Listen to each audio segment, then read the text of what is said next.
Daawwattoota keenya kun Oromiyaa News Network ONN-dha. Har'a keessummaa qabadhee dhiyaadheera. Keessummaan koo har'a biyya fagoo bosona keessaayi. Innis Jaalsanyii Nagaasaati. Jaalsanyiin itti gaafatamaa waraana bilisummaa Oromoo zoonii giddu galeessaati. Jaalsanyii baga nagaan waamicha keenya fudhattee asirratti nuu dhiyaatte.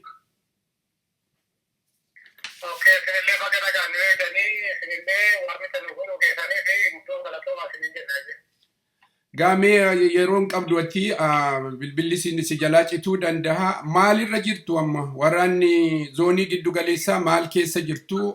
Oduu amma jiru kanas dhageessaniittu. Fonqolcha hayiduree adda bilisummaa Oromoo irrattis kan godhame kana godhamaa jiru kana murteessaan nageenye amma garuu isas rakkoo jiru mootummaa bilxiginnaa wajjin walii ta'anii warri kaan fonqolcha gochaa akka jiran dhagahaa jirra. Mee maalirra jirtu maal gochaa jirtu isatti aansiteet immoo waa'ee fonqolcha kana otoo gabaabsitee nuu ibsite.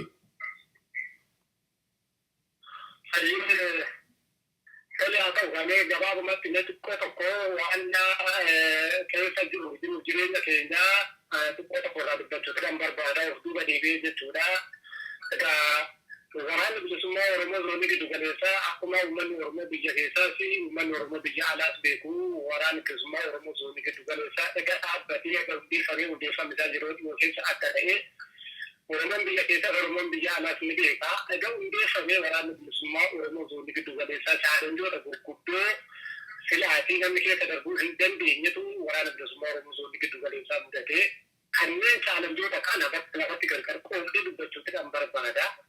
Inni tokkoffaa chaalenjii waraana akka waraanaatti mudatee lammaffaa immoo chaalenjii waraana bilisummaa Oromoo fi uummata zoonii kana keessa uummata lafatti keessa socho'u kana keessa jiran irratti tarkaanfii mootummaa fudhate tarkaanfii fudhachuudhaan mootummaan uummata kanaa fi waraana bilisummaa Oromoo gargar kutee waraana bilisummaa Oromoo reeshina irraa kutee waraana bilisummaa Oromoo waan garaagaraa irraa kutee waraana kana bittinsuudhaaf waraana kana harka kennachiisuudhaaf yaalii mootummaan godhan iddoo lamatti gargar kutee dubbachuu barbaada. Egaa akkuma beekamu waraanni giddu galeessaa egaa hundeeffamee yeroo gabaabaa keessatti isiniin jedheera. Egaa waraanni immoo innaa hundeeffamu waraana barbaachisu waraanni haaraadha, lafti haaraadha, uummanni haaraadha. Kana gaafan isin jedhu uummanni lafa kana qabsoo fidannuuf haaraadha. Lafuma kanaaf illee waraanni haalli teessuma lafaallee akkam akka ta'e yeroo baay'ee ni beekamee yaada. Egaa kanneen kana hundumaa wal qabatee iddoo lafti haaraa uummanni qabsoo fidannoof iddoo haaraa waraanni kun immoo waraana reefu lafa kana qabachuudhaaf socho'u keessatti mootummaan waraana giddu galeessaa jalqaba guddaarratti jechuudha qiyyaa bal'oosaa waraana giddu galeessaa barbadeessee agarsiisee waraanota bilisummaa Oromoo zooniilee biroo jiran irratti duula gaggeessuudhaa fi jalqaba guddaa iddoo teessuma lafaatti akkaataa sochii keenyaas waraanni giddu galeessaa egaa haadura shaggar jala akka ta'e mootummaa alaa jaatu akka ta'e uummata Oromoo ta'uu galchuu akka ta'e Oromoon biyya keessa Oromoon biyya alaas ni beeku jedhee qaqqabanaa. Kanaaf kan ta'e egaa duulli mootummaan waraana giddu galeessaa gubbaarratti godhe duula akka yaaddessaa fi rakkisaa keessatti waggoota lamaan darban keessatti sadarkaa itti akka keenyatti jechuudha dubara keelolaatti of jijjiiree dura akka keenyatti jechuudha nyaata danqalaa keessatti nyaata dhaabbatee nu agarsu galgalaa ganama halkanii guyyaa osoo hin jedhin lafa bishaan irraan kutuudhaan uummata irraan kutuudhaan waan garaagaraan kutuudhaan akka silaati duula mootummaan duratti geggeesse akka silaati aggaamii mootummaa duratti geggeesse haadha waraana bilisummaa Oromoo zoonii giddu godhaa hin jiru jechuudha. Haa taatuuti garuu deemsa isaa keessatti waraanni bilisummaa Oromoo rakkoo beela dhibeef duula mootummaaf harka kennatee hin beeku. Ammoo abaluma waraana bilisummaa Oromooti.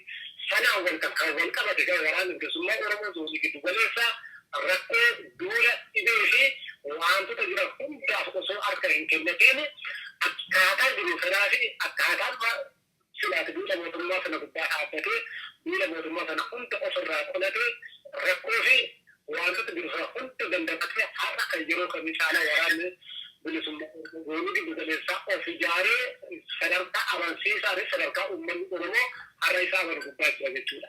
Kana gaafan isin jedhu gamaa keessa darbu waraanni bilisummaa Oromoo kan jedhu sana tokko nama qaamaan waraanicha keessa jirutu otoo dubbatee gaarii natti fakkaata jechuudha. Lammaffaa immoo uummanni naannoo kana jiru oolmaa bultee duula mootummaa kana ija isaatiin kan argu sunis osoo dubbatee nama amansiisa jiru yaada kanneen kana hunda keessa darbe jechuudha waraanni bilisummaa Oromoo. Gama uummataatiin waraana bilisummaa Oromoo nyaata gurgurtu waraana bilisummaa Oromoo haala quunnamtii qabdu kan jedhuuni manni uummataa gubachaa waliin uummata qalamee nyaatamaa uummanni mana hidhaatti guuramu dararamaa sadarkaa itti jechuudha uummanni bilbila qabachuu dadhabee sadarkaa itti waan achi taasisaa jechuudha bilbilaan haasaa nama jibbisiisu dubartiin nama suna fi ijoolleen dubaraa osoo nafiin haalanni soomni bilbilaa kana bara keessatti uummata giddu galeessaa kana keessatti raawwate suni guddoo kan baay'ee nama jibbisiisuu fi dhaggaa sirna mootummaa kan keessatti ta'ee hin beeku argee hin beeku kana uummanni hin dubbataan ullee hin dubbannaa kan ta'ee hin beeknetu soomni giddu galeessaa keessatti ta'e jechuudha. Kanuma wal qabatee akkuma siin jedhe kanneen kan hunda waraanni bilisummaa Oromoo soomni giddu galeessaa osoo harka hin kennatiin rakkoolee kana hunda ofirraa qoratee iddoo isa barbaachisutti fayyadamee iddoo isa barbaachisutti fayyadamee iddoo amina karaa deemuu isa barbaachisutti amina halkan guyyaa nuti taatee kanneen konkolaataan deemu lukasaatiin deemee iddoo isa barbaachisutti loonee nyaata yookaan immoo diina kunuun irratti gaggeessan ofirraa qoratee akka sadarkaa kana gubbaa jira jechuudha. Kana lafa kaafee jechuudha akkaataan turtii waraanni bilisummaa Oromoo zoonii giddu galeessaa jechuudha. Waraanatti har'a sadarkaan waraanni bilisummaa Oromoo zoonii giddu galeessaa gubbaa jiru tokko kutaa kataayyaati mootummaa kana aftan mootummichi maraasa asitti dubbachuu danda'a. Lammaffaa uummata zoonii kanaa yookaan immoo uummata lafa keessa sochoonu osoo gaafatanii uummanni isinitti dubbachuu danda'a. Waraanni bilisummaa Oromoo zoonii giddu galeessaa kan jiru kan caalaa of ijaaree jabaatee gurmuusaa cimsatee zoonii birootiin qixxa zoonii birootiin jechuudha sikiisaa isa addaatiin bifa dansaatiin geggeessaa geggeessuuf itti fufa gara fuulduraatti kan jedhuni akkaataa sochii waraana bilisummaa Oromoo zoonii giddu galeessaa akkasitti nan ibsaa jechuudha. Tole galatoomii mee isumatti aansiiti gaa oduu amma ta'aa jiru waa'ee fonqolchaa kana dhageessaniittu.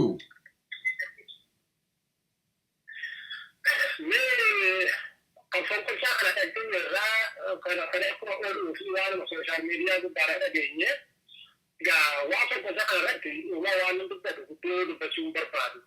Dirqamuma guddaa eenyuma dhaabni godii mootummaa kana faana marii nagaa mari'atu waan kana warra waan dubbachaa ta'e turre haala mootummaa biyya kanaa hin beekna amala isaa hin beekna.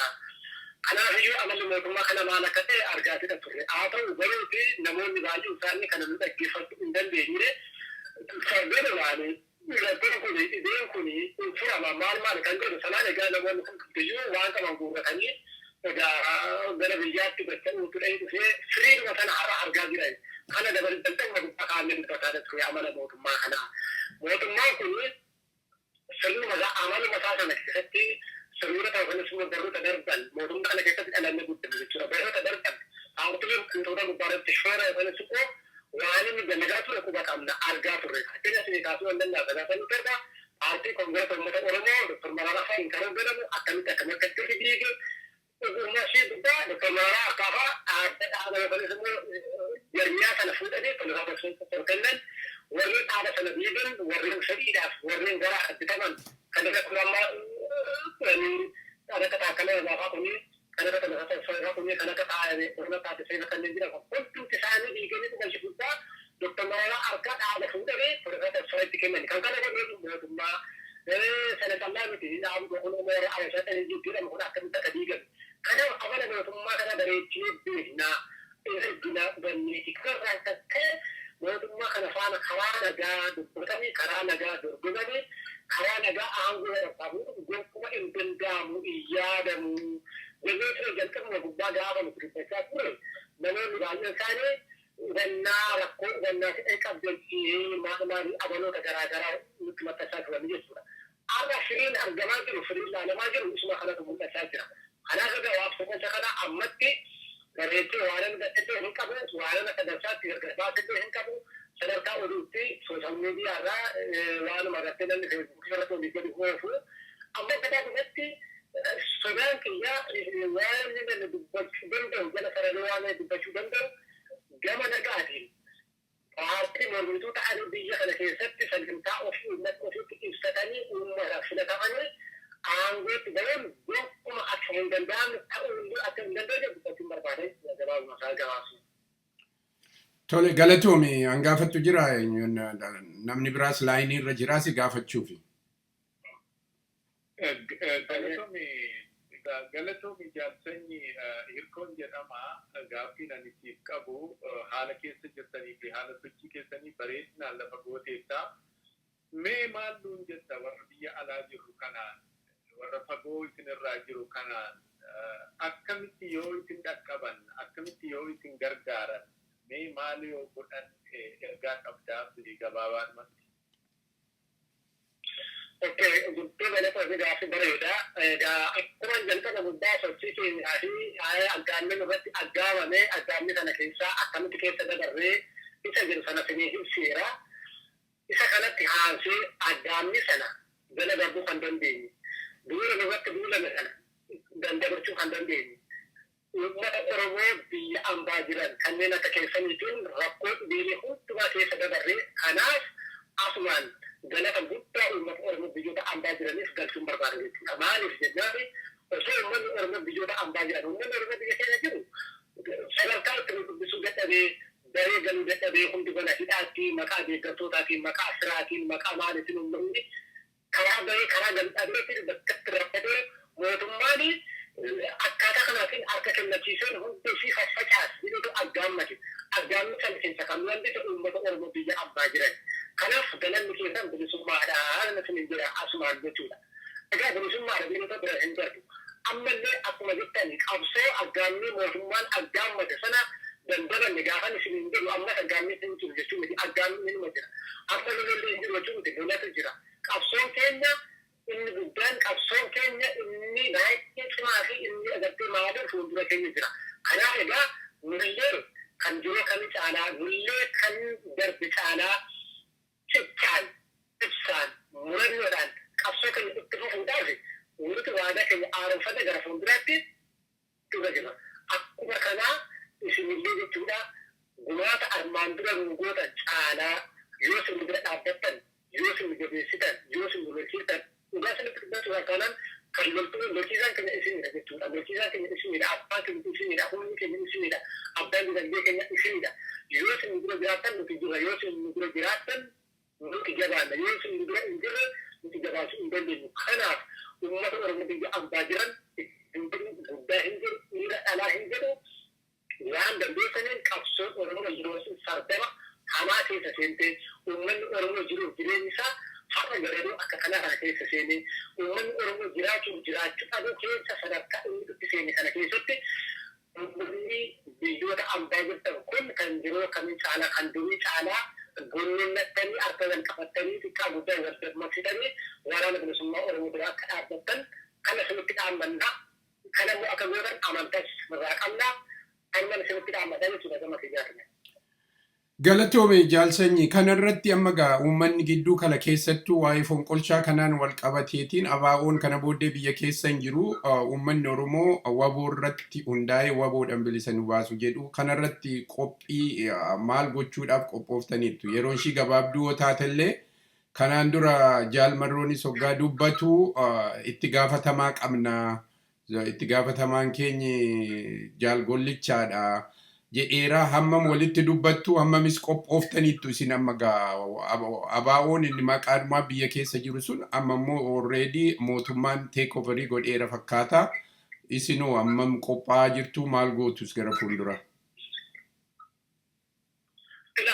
Gabaabatti wanni amma waajjira dubbanni yookaan immoo jiru kanatti ta'aa jiru sun ifa baate malee obboloonni dhaabaa hojii isaanii gadi qabanii Tapi bisa gerakan ini kita jadi hidana hindan kan jechuudha garqabu guddaa kaasti gaafa obboloonni dhaabaa hojii isaanii dalaguudha qabanii dirqiini obboloonni sadarkaa jiranii mana hidhaa baarii galuun oolmaa bultiin isaanii bilbila isaanii kan ifana harkaa isaanii irraa qabee dhugaa dalaguu hin danda'ani hidhamanii hidhaa turan isan jalqabuma gubbaarraa kaasee kaawwa sana kaaseeti waraana bilisummaa Oromoo qabsoon Oromoo karaa kanaan qaawwaa akkasii hin muranne.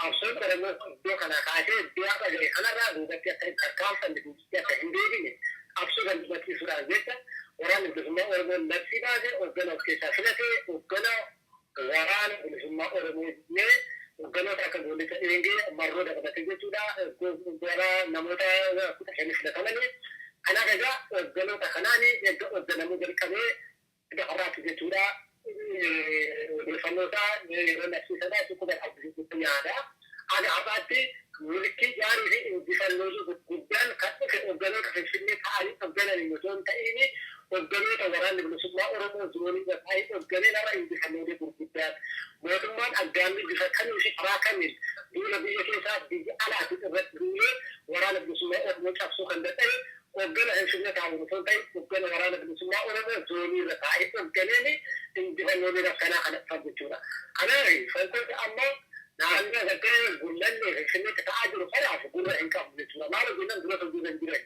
يا هذا واجب ما تلقى لي تقول ما تعالي وقل فورا كذا غير ودي كسر بدأت وعم كذا إنك بتورا ورانا كذا إن الجميع أرجع إنتوا بتورا أنا مش شو كنا نقول ما يركب أنا في أمة أورمو دي كان يقول أمنا لي هي أمة أورمو خاصة أمة أورمو فرام بسمة أورمو وبوار كجرا أنا في يوم من أورمو إشي كنا سودا يقول سمو إشي كنا في عامل بقول فرحين تاني بيجي ساكن جا هنو كا غير فرام بسمة أورمو تبيجي كارا فرام بسمة أورمو تيجي تيسا مرتفع إندن دا من أورمو تريسات فرام بسمة بوار كجرا أنا كان جنون في سنو كنا كوني إيه كافيين لسانه كده نتكلم عنه إذا كان حتى عن بيجتونا يصير نرافوري لا بعد من الأرجمانة نوتي خلنا نجيبه كل نقول له بيجتونا قام ما له قالوا تقولي وجدنا البيتا إنجلني كده مو فاني كعلى مو فاني قام أرجله ليه قالوا تخشمني إنجلني مستني كم يراني بنسمع ورنو دنيتي أكراني بنسمع ورنوتي وقال أصل ساكننا وقال ذلك أصلا إتفهم هذا تبغى خلاص ومنو بتأثر السيء نالو إذا كده بسرعة كلا وأنا بقول ورنو وقال كذا كلا وقال حديث أصلا إتفهم أصلا من مثل ورنو ساعات الدقيقة تكفل وأنا بقول سبيل ستقوم به إن كان جتورا ورنو وقال قل لي تيسر أما رسول يعني مثلا رسول يعني من أواسط أعتمادك أصلا ورنو فكان ستقوم بقى تدين إن دنيسو تورا كنا هو مثل ورنو بيقول ده وكلا Galatoomii hirkoo hangaafattuu jiraata. Jaltani baay'ee galatoomii obboleessa koo haala akkan rakkisaa keessa teessee hundumti keessanuu woboodhaaf jaalalaa fi kabajaa guddaa isinii qabna. Gochaan isin gootan nu boonsaa. Mee waan ani amma si gaafachuu barbaade haala kanaan dura qeerroo jijjiiramaa, qeerroo filannoo, qeerroo Oromiyaa, qeerroo maalii wanni maqaa qeerroo kanaan inkubeetii ta'eetoo hin baane baay'een guuteetoo jiru baay'eetu jira. Garuu mee walitti hidhanaa woboo fi qeerroo bilisummaa Oromoo mee naa dukkime maalinni dhuguma qeerroon amma asitti qilleensa irratti afuufan kun lafa qabatee jira isinii wajjin wal beekaa waliin hojjechaarra jirtu qeerroo bilisummaa Oromoo fi woboon immoo tokko harka tokko qaama tokko jedhu mee hammam inni dhugaa. Guddaa bareeda. Egaa kuni Oromoon akka jiru seenaa nama biyya taasisanii kan jiru ittiin boonsisuu fi godhani. Seenaa qeerrooni biyya kana keessatti gaafa hundeeffame kaasee biyya kana keessatti wareegama gurguddaa kaffaneera. Wareegama baay'ee kaffaneera. Wareegama kaffaniinis aadaa tokko biyya kana keessatti kalaqee xiqqaa tokko fideera. Haa taatuuti garuu uummanni Oromoo jiruuf jireenya isaa keessatti namni tokko ifatti bahee gadi bahee waan kana balleessuu dandeessaa kukkeeyyaa dhiifama naa godhu yoo jedhe dhiifama kennuu ammaata jechuudha. Kanaaf jechuu barbaada kan jiru hedduu siyaasa gubbaarra teekniksiiniitiin jechuudha. Deemnee hoofnee siyaasa agarta shiiqqee irraa keenyaatii gashiriqqee irraa jeenyeen warqaa dheediti jechuudha. Kanneen baroota yookaan immoo waggoota lama sadan darban keessatti kanneen mul'ateettisuma kana jechuudha. Qeerroonni wareegama kaffaneera, hidhameera, reebameera, waan meeqa ta'eera. Haa taatu garuu wareegamnii fi waan qeerroon godhu hundumtiyyuu gara hin taaneef karaa hin taanetti daa'imatti akka ta'e egaa qeerroonis beekaa, uummanni Oromoo baay'eenis beekaa. Kanaaf egaa isheen sun dabarteetti akkasii tokko si kaala dhiifama naa godhiiti namichatu yeroo tokko saree gabaa irratti uffisee gabaa baafatee jedhanii saree. Oolaan sareen oolotatti dagalantee dhuma deemti amma gabaa hunduma ishee gogaadha keessi sareedhaan dhuma deemti. Dhuma ishee guddaa magaalaa geessu agartee warra qalanii lafee gaggatame kana ennaa geessu. Sareen utaaltee oolota keessa utaaltee lafee sanarra lafee kana buutee jedha. Jalqaba guddaarratti saree jalqabna guddaa tuqanii oolanaadha malee. Kanaaf egaa qeerroon keenya si jalqabna gubbaa inni agartee imaanaa isaanii inni dhaqanii tokko warreen akkatti maqaa jijjiiramaatiin maqaa oromootiin asantoo qabannee maannaan warreen jedhaman sana biyya isaanii bifa isaanii afaan isaanii irraa kadhata keessa isaanii dhugachuu dadhabuudhaan akka namicha saree akkasii gadabee sana harkifatanii deemaa turanii namichi suni oolaan suni innaa saree taatu innaa kana argee innaasiin wanta keessa baasee lafeerra lafa guutu sana akkanii saree taati dhugatee arge yoo miyyuu ta'anan gaaf miyyuu taanaane sareen akkasiin oolaan hin taane dhugatee jechuudha. Kanaaf qeerroon keenya yeroo darbu waan baay'ee waan dudubbataa turanii qeerroo kanatti uummanni Oromoo baay'een isaanii waan baay'ee jechaa turanii kanneen kun hundumti isaanii haala dhugatanii argan jechuudha argan. Qeerroo mootummaan maqaa Oromootiin aangoo qabate jedhamee maqaa Oromootiin jedhee uummata Oromoo ifatti bahee miidiyaadhaan ifama gaafatee kan banteessine irra kan Oromootti irra maammaa jiru hundiyyuu haala katee dhufuu deemu jechuudha. Kanaaf kan wal qabatee gaafa jiruu garbi waggoota lamaan torba gosoota xiqqoo tokko agartee waan afaan faatiin baay'ee uumameera. Qeerroo wal qoqqoodeera, wal fireera. Inni kaan mootummichi dhugaadha mormooti kan jiru sanaanii gara wanti morma jajalli kan jiru. Isaan kaan immoo lakkee jiran fakkiitiin naannooni. Kanaaf qeerroo ta'ee xiqqoo tokko burjaajii uumeera jechuudha. Ammoon tana inni kun hafeera. Qeerroon jirtu qeerroo tokko. Qeerroon jirtu sun qeerroo bilisummaa Oromoo waraana bilisummaa Oromoo waliin jirtu. Kanarraan kanas warreen immoo mootummaa faana shira dalagan shira isaanii maqaa qeerrootti yeroo ta'e ifa baay'ee abbootii shiraa ta'anii mootummaa faana warreen shira dalagan shira dalaguurraa kanas maqaa qeerrootti nama biyya keessatti kan miidhamni mootummaa kana jala miidhagsuu dhiisan akka hin jirre ilaalaa jirtan isin hin jirre hojaltiidhaan waan garaagaraatti hin jirtu jechuudha. Afaan kana jechuudha. Kanaaf egaa handuulee caalaa adamsamee ajjeefamaa kan jiru, reebamaa kan jiru, mana hidhaatti guuramaa kan jiru qeerroodhaa. Qeerroo fi waraana bilisummaa Oromooti. Kanaaf qeerroo waraanni bilisummaa Oromoo har'a waliin haasaa jirra, waliin dubbachaa jirra, waliin qabsoo qindeeffachaa jirra, waliin tumsaa jirra, waan biyya guddaarratti walitti dhaabbachaa jirra.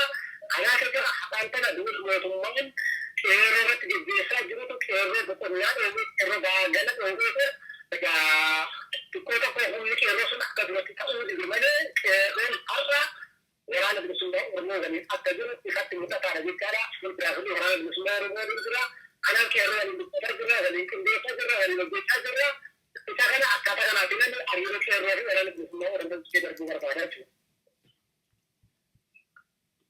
Baay'ee galatoonni karaa kootiin ergaa galata warra kanaan dura woboo wajjin dhaabachaa turee fi jettetti ittiin geenyaa gara fuulduraatti immoo ciminaa fi jabinaan isin duukaa dhaabannaa waliin jirra hanga Oromiyaan bilisoomtutti hamma uummanni Oromoo gita bittaa jalaa bahutti hundumti keenya waliin jirra galata guddaa jaalala guddaa isinii qabnaa karaa kootiin gaaffii har'aa sii qabnu fudhadheera.